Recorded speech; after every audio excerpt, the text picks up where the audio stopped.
Простились мы, и с вышитой каймою платок родные руки дали мне.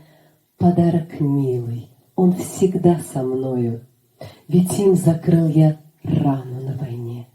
Окрасился платочек алой кровью, поведав мне о чем-то о родном, как будто наклонилась к изголовью моя подруга в поле под огнем.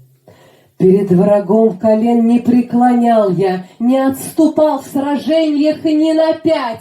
О том, как наше счастье отстоял я, платочек этот вправе рассказать.